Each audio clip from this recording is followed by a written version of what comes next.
Coming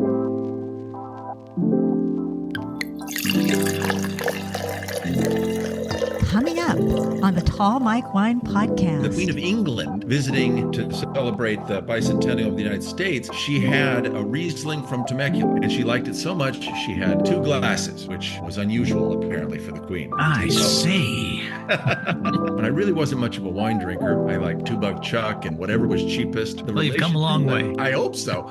I think that's the first time we've really had anybody bring up Kierkegaard on the podcast. So thank you for that. I love it. I told you, it's the wine podcast that's not That's right. all about wine. People of California were like, what is this thing? And I can relate to that. You know, you cut one of those things open and you're like, the pit is very big. Like, what do we do with this thing? And now, the Tall Mike Wine Podcast. The cell phones have been silenced. The wine is poured. I hope you're joining us, unless you're driving. Pull over if that's the case and pour one for yourself. And just like that, the podcast begins. The Tall Mike Wine Podcast. The wine podcast that's not all about wine. Other wine podcasts are all about wine, and this one is not that. We're a little different, in a good way. And I'm your host, Mike Stone, for the Wine Podcast, heard in 82 countries, on 6 continents, and in 48 of these United States, coast to coast, from Jupiter, Florida, to Ventura, California, from Reston, Virginia, to Lebanon, Oregon, home to the annual Strawberry Festival for over 100 years, and of course, the world's largest strawberry shortcake. Wherever you are, thanks for finding me. I appreciate it and would love a little help getting the word out. Here's a checklist of things you can do to help the podcast. Number 1, subscribe so you don't miss an episode. Number 2, follow me on Instagram so you can see behind the scenes and also see how good I've gotten at producing reels. Number 3, and this will sound familiar if you're an NPR listener, support the show financially so I can keep it commercial free. Just a few dollars a month to help with my operating costs. Click the link in the show notes or go to tallmikewine.com to become a sponsor. Also, another thing, go through the archives. Listen to any older episodes you may have missed. The podcast is now 4 years old. There's a lot of good conversation to catch up with. Now it's time for the show. From my studio in Nevada, California. I live here. It's a condo. And no, the neighbors don't know what I'm up to here in Unit 26. My guest is joining me via Zoom. He is a writer, actor, teacher, and winemaker. He's a graduate of Yale University and George Mason University College of Law. Also a longtime resident of Temecula, California, in the South. They do make wine there, and he's written a book all about the wineries and the area's wine history. So let's talk about it. My guest is Rob Crisell. Hello, Rob. Welcome to the podcast. Did I say your name right? Yes, you pronounced it correctly. Am I saying your name right, Mike? Is it Mike? It's Mike, the standard spelling. Good. Thanks for having me here today. Oh, you're welcome. There is a lot to know about Temecula Valley wine, but I want to start with something that I wonder about every once in a while. When I'm out drinking wine in a restaurant, say, or buying wine in a wine shop or online, this is just out in the wild, I like to say. I don't see the wines from Temecula represented in restaurants, wine shops, online wine sites. They're really off the radar. Can you explain where all the wine goes? Well, it goes into the bellies of people who visit the wineries from LA, San Diego, and Orange County. I mean, one nice thing that Temecula Valley has going for it, among many, is that we are very close to 25 million people. And so what the wineries have been able to do here is to sell basically all their product right through the front door. And that makes them sort of the envy of places like Paso and even Napa that have to depend on distribution. But it is a double-edged sword because while they like to sell out and sell memberships and have party buses and everything else, it's hard to get the name Temecula out there or Temecula wine when you're not distributing it. We used to distribute it back in the 80s and 90s. There was a winery that many of your listeners probably heard of called Callaway Winery. And Callaway was really the first winery in Temecula, and it was founded back in, say, 69, probably started making wine in 72 or 73. And it got put on the map in 75 or 76 because it made a Riesling that the Queen of England visiting New York City to celebrate the bicentennial of the United States. She had a Riesling from Temecula made by the winemaker at Callaway Winery. And she liked it so much, she had 2 glasses, which was unusual, apparently, for the Queen. I see. So suddenly, overnight, Temecula became known for white wines in particular, which was by design from our marketing guru, Ely Callaway, who went on to, after he did the winery business, he sold it to Hiram Walker and went and became a golf aficionado and bought into a small startup company that he named after himself called Callaway. Oh, and wow. Now Callaway Big Bertha clubs and the Callaway lines, I think it's perhaps the biggest golf manufacturer in the world. And as soon as you said Callaway the first time, that's what I thought immediately. I thought, exactly. like the golf company. I know. So we it's were the known same for guy. champagne and white wine. Yeah, same guy. He's amazing individual. So, yes, Temecula is very strategically located smack in the middle of Southern California between Los Angeles and San Diego. I guess that makes a lot of sense. There are a lot of people, and of course, Orange County, and those big metropolitan areas. Up here where I am, I work in Sonoma, and we see people from San Francisco and San Jose and Oakland and Berkeley and Sacramento, but I don't think it's quite 25 million people. But there are a lot more wineries up here, though, I think. How many wineries are there in the Temecula Valley? There are approximately 47 and growing, but 47, 48 compared that's to a very that's a very manageable number. Compared to Sonoma or Napa, where there's more than 1,000, right? Yes, between the two. Yeah, it's less than 10% of Sonoma's total, which is now over 500. Some say 700. It's hard to count because there are wineries that are wineries in name and product, but no tasting room really. But I know that in Sonoma, there are at least 500 tasting rooms. Isn't that amazing? Wow. Connected to wineries. And then you've got the Napa Valley, where I think there are a couple of hundred more. And then if you go north, you've got Mendocino County. And if you go east, you got all the stuff going on in the Sierra Nevadas. And then if you go south of us, then you're into Santa Cruz Mountains, which is still pretty close to San Jose. Right. And then as you get further away from civilization, you have Paso Robles with 350 wineries. So I know. And then you keep going south, and then you get closer to LA, and you're north of LA. You're in Santa Barbara. So I guess we have you outnumbered up here. Up here in the northern end of the state. Southern California wine country, or it used to be called, the appellation used to be South Coast. Mm-hmm. And now we're starting to break that appellation down. So we have Temecula Valley is its own appellation. And I believe there's San Pasqual Valley is a new sub-appellation within San Diego County and South Coast appellation. So we're growing down here, but we have a long way to go. And we are never going to even get the numbers represented in Paso, let alone Napa and Sonoma. What are the main grapes, if you had to characterize, in your opinion, what grapes are making Temecula's best wines and why? That is a story in itself. And I will just ask you, Mike, how many, if you had to guess off the top of your head, how many varieties of grapes are grown, say, in Sonoma County with its 500 wineries? Approximately. How many varieties? Oh, it has to be an infinite amount because I just have no idea. Idea. Well, I bet it's something like 25 or 30 or something. 25, like 30, maybe more. I'd like to phone a friend if I could. I know, but my experience with it's a lot. And Paso is that when you go to their wineries, they're going to serve 5 or 6 or 7 varieties generally per winery, and then there'll be blends. In Temecula, we have 63 varieties available.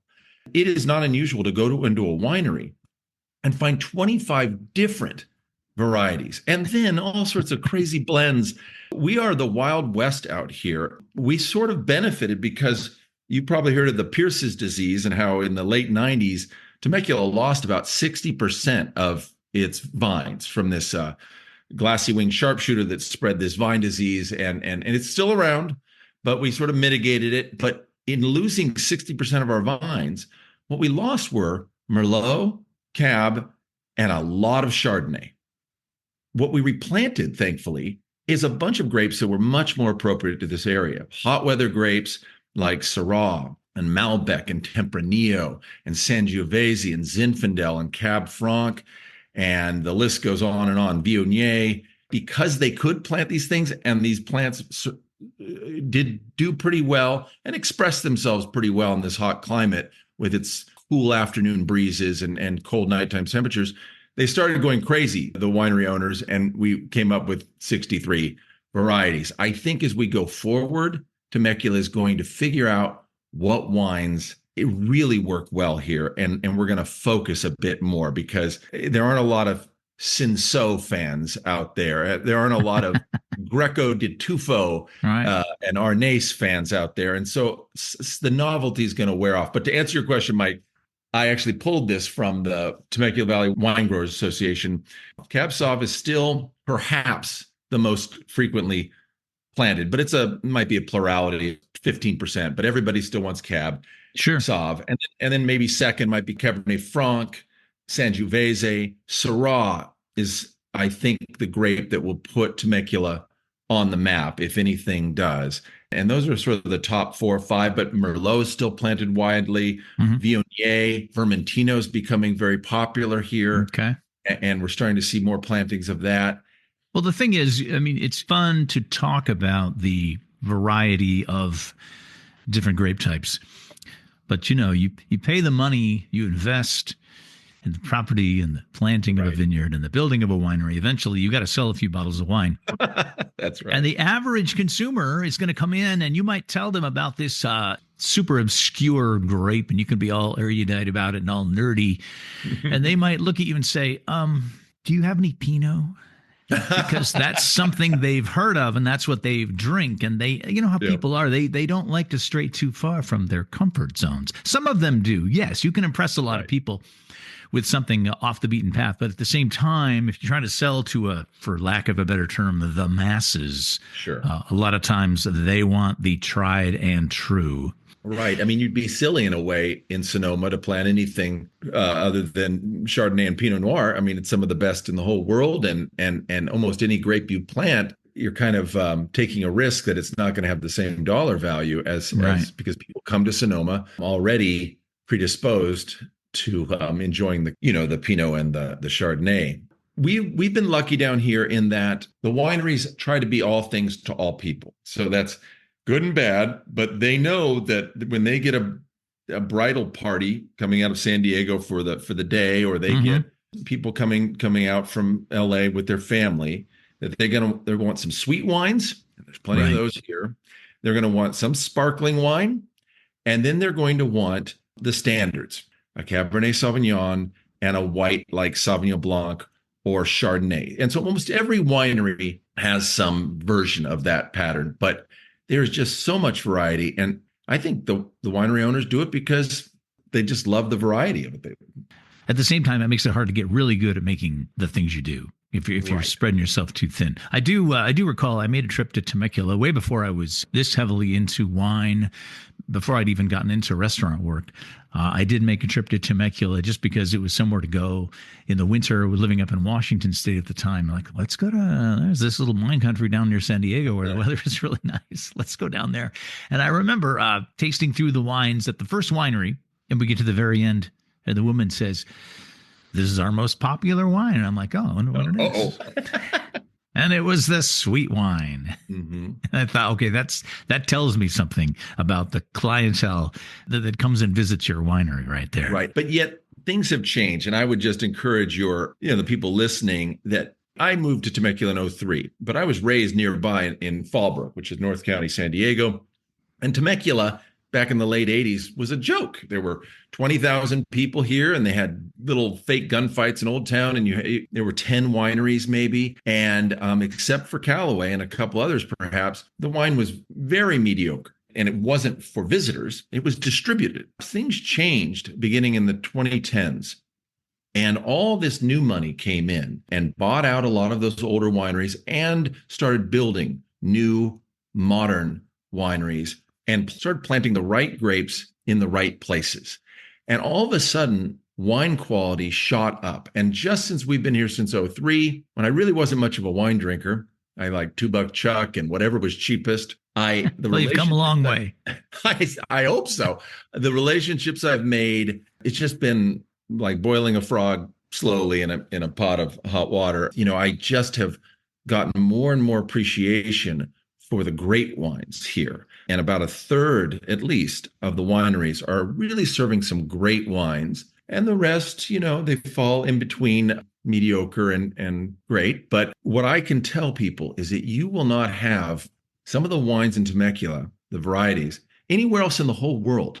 I doubt that there is any wine region in the whole world where you can find the diversity and variety of grapes and offerings as you can here in Temecula. And that's remarkable to me, but it's also why you don't see us distributed partly in the stores. To get back to your original point, is that they just sell those out at the winery. They don't have to distribute, but you're going to start seeing more Temecula wine being distributed. Lots of winemakers and owners I've spoken to have said, okay, we know the good times, for lack of a better word, are kind of coming to an end. We've got a lot of competition here. We need to get our wines out to the grocery stores and out to the restaurants. And so we're finally seeing that for the first time in 50 years, since the 80s or 90s. Well, it's just like I tell people from other parts of the country where they have emerging wine regions. I get visitors from all over the country at Nicholson Ranch, and people from Michigan say, oh, they have wineries there, but the wine's, it's something to go do. Or Virginia, they're very proud of that because it's kind of one of the oldest wine regions in the country, Thomas Jefferson. And then there's Texas, where they say, the wine's getting better, but the best wines they make are from grapes they truck in from California. I bet. But what I tell all of these people is it takes time. And just like you're saying, it's taken Temecula some time to refine itself and figure it out. And things are getting better, which is it's all really good news. Really, really good news. If you would like to know a little bit more about these wineries down there in Temecula, the mysterious area in Southern California, Rob has written a book, and it is called very simply Temecula Valley Wineries. Yes, it is what it says it is. It's a book about Temecula Valley Wineries. There's a lot of good pictures in the book, a lot of descriptions of the did you put every single winery in the book? Because there's a lot of pictures describing each and every winery in the book. There's not a lot of wineries down there, so you pretty much got everybody, or most everybody. Yeah, I made sure. This was completed in 2023, and it came out of columns that I wrote for a local newspaper sort of around the dark COVID times when all good people turned to wine. And so I began writing a column for a local paper. And it occurred to me that the most recent book on Temecula wineries was from 2006. So I took it upon myself to contact some publishers. And sure enough, they were open to it. And so Arcadia Publishing, which does a lot of these local history books, they picked it up. And I had to get photographs from all the wineries. I took photos where I had to. I sort of had carte blanche to do what I needed to do, but I was determined to include every single winery, the good, the bad, and the ugly, and give them a straight shot. So it is not a critical book. It is an introduction to each winery and then to the restaurants, because there are quite a few restaurants that have really been created only in the last decade. We have wonderful dining here. And then I have a little bit on Old Town Temecula, which is another draw for tourists. And 20 or 30% of the book is a new history of the wine region, which goes back really to the 60s, but it even goes back into the 1800s. 1800s, the missionaries, man. Right. They like their wine. I mentioned in the intro, you not only write about wine, but you've also been making wine. And I believe you're sipping some right now. And I'll ask you what I ask all of my guests. Rob, what's in your glass? Oh, well, funny you should ask, Mike. I did start making wine. We have 2.5 acres of Syrah and Sangiovese on our property. And I mentioned that Pierce's disease as an amateur in 2012. I did not pay attention to my grapes. And by 2022, they had such low production because they were infested with Pierce's disease, which just slowly kills the grape and the production. So I took them all out this year. But this wine, which I'm holding, is Crisell Vineyards, and I call it Last Companion. And it is a red blend made of the Sangiovese from my property and Montepulciano, which is an increasingly popular grape down here. Oh, yeah. From a friend's house in Fallbrook, nearby Fallbrook, who is my mentor, my wine mentor, who taught me how to make wine back in 2020. Even though I made some very iffy types of wine back in 2016 and 2017, I really started doing it in earnest in 2020, and now I'm on my 5th vintage. I've got a Zinfandel in barrel right now, and 100% Sangiovese from 2023 in barrel. Oh, that's exciting. So That's I'm very drinking exciting. This Last Companion, which... Hold up the bottle so I can take a picture sure. of you holding the bottle. Yeah, sure. Through the Zoom. There Yeah. we are. Look at Rob there. So yeah. So I love... Very nice. Yeah, and here's my... I actually made a Pinot Noir. You mentioned Pinot Noir. Let's look at that one. I am a big fan of Pinot Noir, and I called this wine Reverie. Don't ask me why, but that's Erato, the muse of poetry on the cover there. And it's supposed to put you, when you drink my wine, into a state of bliss and reverie. I don't think it quite accomplished that, but I went and drove up Does it come Santa close? Rita Hill. It depends how much you drink of it, but Okay. if you drink enough, but I drove up with my dad in 2022 to Santa Barbara County and bought a ton of grapes up there because, as you probably know, it is just too hot to make Pinot down here. And those who would try regret it usually. So I'm drinking this Last Companion, which is my Sangiovese Montepulciano blend. And it is... Give me the tasting notes there. It's 2022. So it's still a little young. Pretty young, yeah. I put it in barrel or bottled it probably 9 months ago. It was in 100% new oak for about 6 months, and then I transferred it to a neutral oak. I just wanted to get a little bit of oakiness. Okay. So it's a very light, like a lot of the wines in Temecula. We tend to lack a little bit of color because of the intense heat, and it has a nice brick sort of look to it, but mostly it's cherry. And on the nose, I just smell a lot of cherry and little hints of oak. And on the palate, it's a very light wine. I always tell people, prepare yourself to be underwhelmed, but with a pizza, people have really enjoyed it. It's got medium tannins, sort of medium acidity, and a very nice little finish. You know what I did, Mike? I'm like, that has a lot of watery aftertaste. I added water before you came. Just Hey, what? Did you pour water in the wrong glass? That was on me, but usually it has much better body and is much tastier. But this wine I really enjoy because it's an everyday drinker. My inspiration was a guy named Robert Renzoni, who has a winery here. And when I first became interested in wines, I went to his winery and he had some old, in quotes, I guess, old Brunello clone Sangiovese. Okay. And he had made a really wonderful wine. And I said, I want that. This was back in 2010.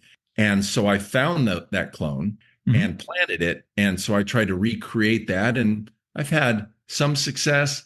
But until 2020, I sold my grapes to the local wineries. I sold my Syrah, which I think was a wonderful vine, wonderful fruit, expressed itself really well in my microclimate here. And I made the Sangiovese, or I gave it away to small winemakers. Well, hey, if you're drinking wine that you made, that just sounds like a good thing. It's not bad. I'm drinking wine that I made. I grow the grapes, I make the wine, now I drink the wine. That's right. I drink and I know things. The only thing that would make that experience better is if you had one of these. Oh, this is the official Tall Mike Wine Podcast coaster. And when we, before we're done here, maybe via email, you can send me your address and I will mail you a stack of these and you can set your wine glass. I would really like that because you can hear it banging around on my glass surface here. No, you don't want that. You want to have a proper coaster like this one. That is really cool. And if you would like, instead of your very own official Tall Mike Wine Podcast coasters, I've sent these all over the world to people who just merely emailed me. And that email address is tallmikewine@gmail.com. Yeah. So you said you're from up there somewhere near San Diego originally? So you're a California guy? Well, yeah, I've born and raised in San Diego County. When I was about 10, my folks moved us out of Orange County, San Clemente, and moved to Fallbrook so that I could have the whole rural agricultural experience. And so Fallbrook, if you don't know it, is a little tiny town of, well, back then it was 10, 12,000 people, about the same as Temecula back in the 80s. Is it further And inland? it's inland. It's about 15 miles from the ocean or 20 miles over Camp Pendleton, runs right in there. So it's kind of in the middle of nowhere. So I grew up doing 4-H, playing sports. We had an avocado grove, 3-acre avocado grove. I raised pigs and sheep. And No surfing? I did do plenty. We go to Oceanside. We call that the Fallbrook Riviera, where you head west, and it runs right into Oceanside, kind of a, for lack of a better word, a little ghetto beach experience, although now it's really been gentrified. I love that beach even to today. And so, yeah, grew up going to the beach. Oceanside is beautiful. Lifestyle. Yeah, that's great. Did your parents drink wine when you would go in after a day, tending to the farm, the animals, the 4-H? Dinner was on the table. Were your parents having a little wine? What was going on? Yes, they definitely enjoyed wine. My dad probably had, for lack of a better word, a cellar, but it wasn't much of a cellar. He liked wine, but he didn't collect it. But I remember having wine with almost every dinner, and I had no interest in wine. In fact, really, it wasn't until as I told you, until my 30s that I really became enamored of wine. But yes, we had wine back then. My mom still only drinks Chardonnay. My dad prefers reds, and he has gone with me on my wine journey. And so he has moved from a cab guy to a Syrah guy to now an Italian varietal guy with me. And so that's been a lot of fun. His taste and my taste are very similar. But my mom, oaky Chardonnay, her go-to is like a butter, and what are those, all those cheesy bottles with butter in their name. Butter. Oh, yeah. Yeah, there's one called Butter. Butter, exactly. I think she'd love that. Just call it what it is. Make it simple. You dump in there. Sure. Okay, so you were there out in the kind of rural area, kind of the farm life, and then you went off to an Ivy League college. Now, how the heck did that happen? That sounds pretty glamorous. Well, yeah. Tell me about Yale. I don't know how glamorous it was. It's the things that go through your mind when you're in your 18, 19 years old. And I had determined that I was going to get the heck out of California. I was sick of sun. I love my parents, but I was sick of that atmosphere. And I didn't apply anywhere west of the Mississippi. Everything was back east. And so somehow back then, especially, Yale seemed to be much more interested in geographic diversity. And I have a feeling my little quasi-rural upbringing, and I did everything. I mean, I did everything. I was a Boy Scout. I edited the literary journal. I was in school government. I played 3 sports. Back then, I was very encouraged to just extend yourself in that way. And maybe that got me in, because my grades were fine. My grades were good, but they weren't the best. And I went there and immediately was overwhelmed by folks from the East Coast boarding schools. Sure. Who had a lot more training. And so it was rough, but one thing I really am grateful for with Yale is that it doesn't have you major in anything useful. So you can't major in journalism or winemaking or business. I majored in philosophy and religious studies. And so I had this classical education in the terms of history, literature, political science, philosophy. And that has really remained with me and made my life more enjoyable, for sure. And I met my wife there freshman year, and we're celebrating our 35th. Oh, man. 35th year of being together and our 30th anniversary of marriage. So you married your college sweetheart. Yeah, that was the best thing that came out of there. But mostly we just drank, beer and red drinks of some sort. That was my college experience. And a lot of philosophy. Yes. I like that. Who is one of your favorites? Well, we named my son eventually Soren after Soren Kierkegaard. Sure. So I really liked Soren Kierkegaard, both as a writer, because he was almost like a creative writer. He wrote under pseudonyms and all sorts of crazy stuff. And he was a good person. He lived almost a monk-like existence, kind of had a premonition that he was going to die in his early 30s, and did everything he could to put his mark on the universe. And that was basically that what you see out there right now in your life is not good enough. And that he's speaking to Christians, your Christianity is cajoling you into thinking that you're living a Christian life when Christianity is much more radical than that. And you need to choose this either or. You need to understand that it's the very existence that there's this fear and trembling, one of his books, that you have to approach God, and he's unfathomable and unknowable except through this mystery of Christ, and that we need to not reflect the culture, but go beyond that. So when I was in my 20s, that was pretty dang romantic stuff. So I like him. I like Nietzsche. I like Dostoevsky, who's a novelist, but also a deep philosophical thinker. I love Montaigne, the humanists, or the Catholic humanists, Montaigne and Erasmus. And I fell in love with those type of people. And I'm missing a bunch of others, but yeah, I learned to love them all. I think that's the first time we've really had anybody bring up Kierkegaard on the podcast. So thank you for that. I love it. I told you, it's the wine podcast that's not all about wine. Yeah, and I named my daughter Miranda after one of the lead characters in The Tempest by Shakespeare. So we brought a little VL back with us to Southern California. Look at you. Look at you. And then you went to law school. So at that point, you're not on a very typical path to become a winemaker. It'd be a stretch to call me a winemaker with my 5 years, but I'm not on a path to anything, Mike, right now. I'm just enjoying a lot of these wonderful things, partly because of the situation that I'm in. It just so happened to work out that because I started out in publishing. I worked at Highlights for Children magazine right out of school, that old kids magazine, and worked at an archaeology magazine. I worked at Outside and Sunset magazines. Somewhere along the line, I became the director of a nonprofit called the Archaeological Conservancy, which preserves archaeological sites, Civil War sites and Native American sites all over the United States. And I became their Eastern Regional Director.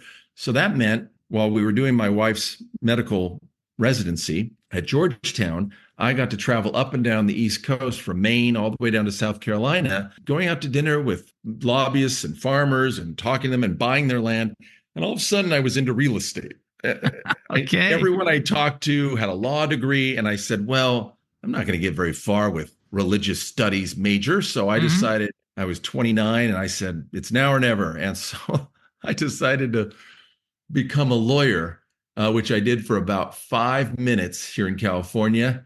And then I went back into commercial real estate for about 7-8 years before I finally settled on doing whatever it is I do. You had to look about and experience things because Kierkegaard made you do it. Yes, exactly. I had no choice. I was brainwashed early. No choice. All right. Now it's come to be the time on the podcast when I tell you what is in my glass. I've been sipping along with you, and you were sipping a Sangiovese. Typically, that is thought to be an Italian grape, right? Yep. I am sipping an Aglianico. Oh. Also typically thought to be an Italian grape. In fact, Aglianico. Southern Italy, very That's dark right. And inky and beautiful. Yeah, southern regions, mostly Basilicata and Campania. And it's considered with Sangiovese and Nebbiolo to be one of the three greatest Italian varieties. And sometimes Aglianico is sometimes called the Barolo of the South. Because it does grow a grape that has a very thick skin and it's very tannic, and it's often said, you need to age this for quite some time. Yeah, it can be pretty. And so what I have is an Aglianico that I bought a few years ago and let age for a while. This is actually from 2013. Okay. But it's not from Italy. From Geyserville or something? It is from Geyserville, actually. Oh, yeah, because they have some hot weather grapes up there, just like Temecula. So the winery is in Geyserville by name. The grapes came from Paso Robles. Oh, yeah, sure. And this is a little winery run by a couple. I'm going to talk about them in a second here. I'll show you the label here. This is a wine called Ryme. Oh, nice. And it is a single vineyard from the Luna Matta Vineyard in Paso, 2013. I bought this years ago and thought I had it when it was young. And I'm like, oh, my God. I couldn't, now it is when you have something that's like, oh, that's pretty tannic. I'm going to put this away for a while. I didn't realize how long I had put it away for. And just a few weeks ago, I'm like, oh, I still have this Aglianico from 2013. I'm going to open that on the podcast. So here it is. So this is Ryme Cellars, and it's a story. The story of the winery is really a story about love. The winemaking collaboration is a couple, a man and a woman. They met in Australia working as seasonal cellar hands at Torbreck Winery. They fell in love and they've since been married. And between the two of them, they've worked at wineries all over Sonoma and Napa. They worked at Sinaquanon and Marcusson and Pay Vineyards. And this is a couple named Ryan and Megan Glaab, Glaab. And they just have a small little project here called Ryme. And this wine is really delicious. You know how when people start talking about wine and you want the tasting notes, the first thing they will say to you is cherries, raspberries, plums. You know, it's fruit. People focus on fruit. But, you know, there are the other elements, you know, the elements that are brought in by the oak barrel the wine is aged in. So sometimes you get a little bit of spice and a little vanilla, et cetera, et cetera. But in the case of this wine, it's all about the floral notes. This wine smells like flowers and tastes like flowers, and it's just a beautiful, beautiful, it's sort of hedonistic in its floralness. It's just quite delightful. And then, of course, you do have some nice red fruit, and it still has a little bit of the tannic. It's faded down to the point where it's just sort of a medium to light bodied red wine, and it's a little bit on the ethereal side. It's just because it's so flowery. I'm just swirling it, and I'm just like, oh, yes, violets. Roses and violets. Oh, yes. Oh my gosh! Well, I'm gonna have to get a hold of that. Of course, probably can't find a 2013 now, but that sounds like a wonderful wine. Well, I have another bottle. So if you could find yourself up here in Northern California sometime, we can open it and enjoy it together. Oh, nice. But that is the wine that is in my glass. This is the 2013 Ryme Cellars Luna Matta Vineyard from Paso, Robles, Aglianico, 2013. Rob, I always open the show explaining it's the wine podcast that's not all about wine, and you seem to be the wine writer that's not all about wine. You've written a bunch of books, the most recent of which is about avocados. Yeah. Tell me about the avocado book, Rob. Well, after I wrote the wine book, that same publisher said, what else do you got for us? And I thought about it, and being from Fallbrook, which is the so-called avocado capital of the world, sort of given that nickname back in the 50s, avocados were part of my upbringing. And there had never been a good history done on the California avocado industry, never. And so I went to them with this idea that I would interview a bunch of folks in California, see where we are with the avocado industry, look at the past, the present, and a little bit in the future, and see what kind of book we could create. And it just turned out so much better. I finished it. It came out in November. So it's available on Amazon or Barnes & Noble or anywhere else. It's about, 120 photos, but there's a color insert with about 40 color photos in there. And it just was such a much more delightful history than I ever would have imagined. But people get kind of kooky and passionate about avocados, just like they do with grapes. Oh, yeah. And so I encountered a lot of these people in the 35 folks that I interviewed, growers, packers, cooks and scientists. And it took me a long time, took me better part of 9 months to really write it. I'm really proud of it. I've gotten some great feedback and reviews by some of the VIPs of the California avocado industry. And I'm excited for everybody to get it for themselves. It delves into the history when it was kind of a newfangled thing coming up from Mexico. And people of California were like, what is this thing? And I can relate to that. You know, you cut one of those things open and you're like, the pit is very big. Right? Like, what do we do with this thing? Right. With this giant pit? But now, of course, who doesn't love some delicious avocado toast? Yeah. I mean, it took a lot of marketing to get to that point because when it really first came to the United States, it came through Florida. Florida, if you've ever had a Florida avocado, they don't grow the best avocados. The climate is too hot. The soil is too saline. They grow a particular type of avocado. It's very watery and low in oil. But we could grow all the avocados here in California that they grow in Mexico. And so in 1850, people started experimenting.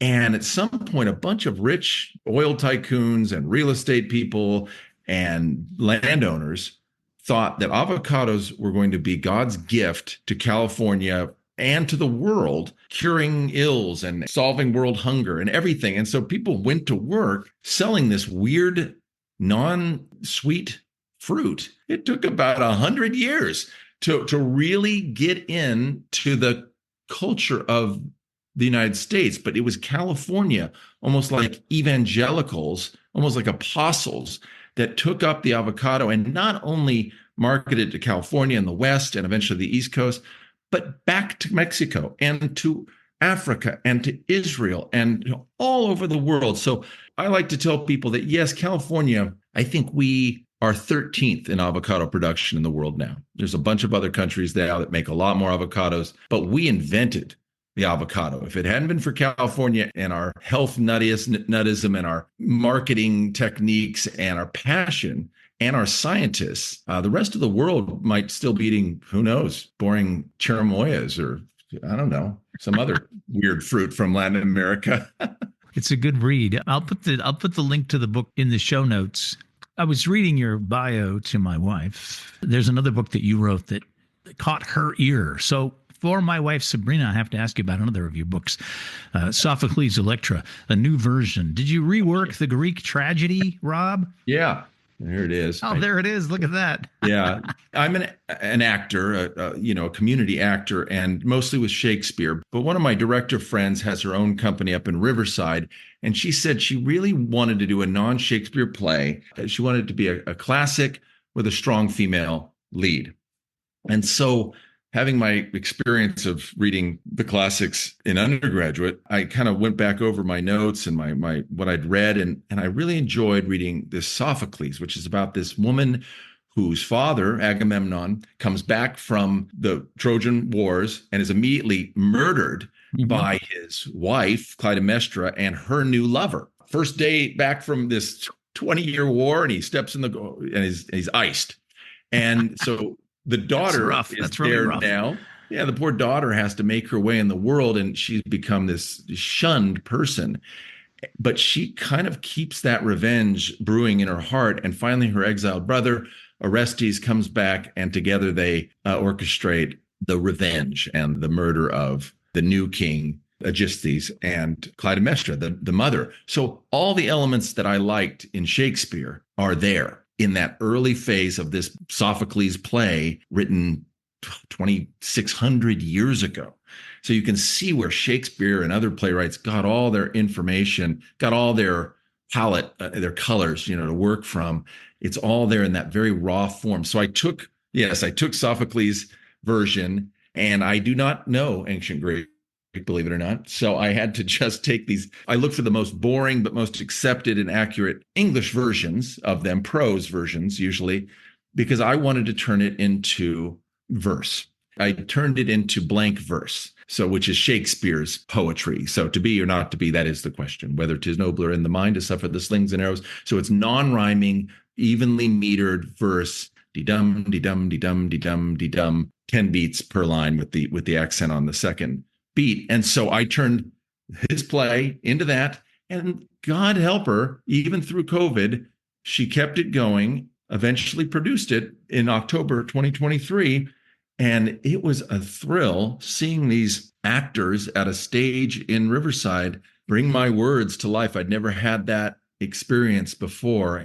It was very exciting. And then a publisher came along and said, I guess, like, who needs a Sophocles Electra, right? But they said, sure, we'll take it into our stable. And so you can find it through the publisher's house, which is Eldridge Publishing. So tell your wife, if she wants a copy, I will get her a copy it'll help her go to sleep at night, I'm sure, as she reads. Thank you so much for that. Hey, we've touched a lot of bases today, but I would be remiss if I didn't mention your TED Talk about teaching Shakespeare. You just got into that a little bit. I watched it this morning, and you make a really amazing point in that as words on a page, it's a tough nut to crack.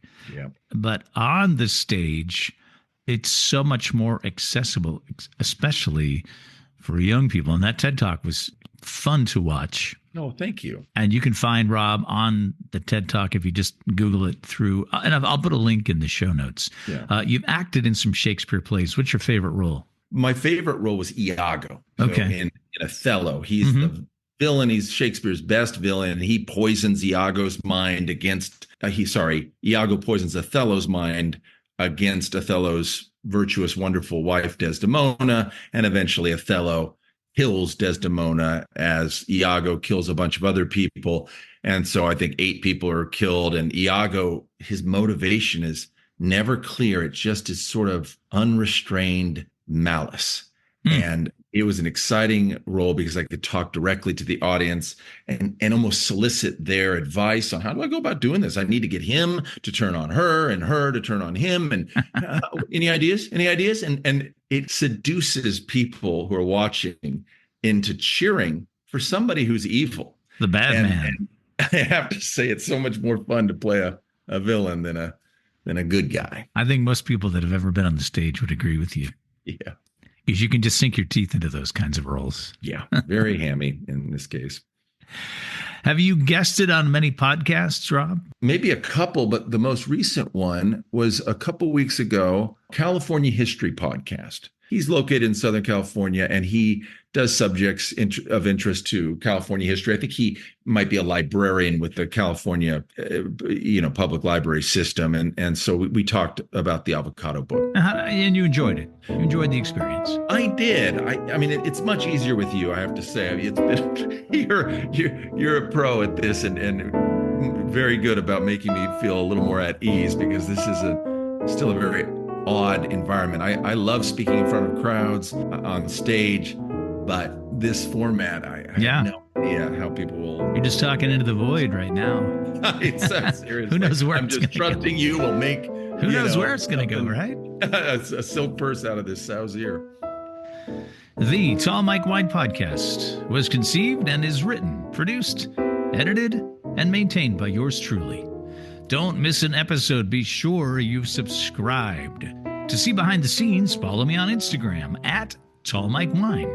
For your very own set of official Tall Mike Wine podcast coasters, drop me an email to tallmikewine@gmail.com. And lastly, think about becoming a sponsor of the podcast. Help me keep it commercial free by dropping $3 a month, or $5 or $10 if you can. Click the support the show link in the show notes. And thanks in advance for your generosity. Thanks again to my guest, Rob Crisell. The book is Temecula Valley Wineries, and check out the avocado book as well. All the links will be in the show notes. From my studio in Novato, California, I'm Mike Stone. Keep swirling, keep sniffing, keep sipping. Cheers.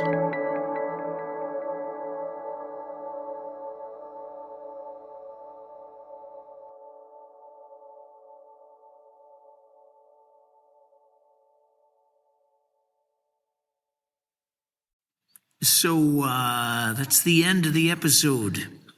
I'm done. You want me to keep talking? Well, I mean, I guess I could.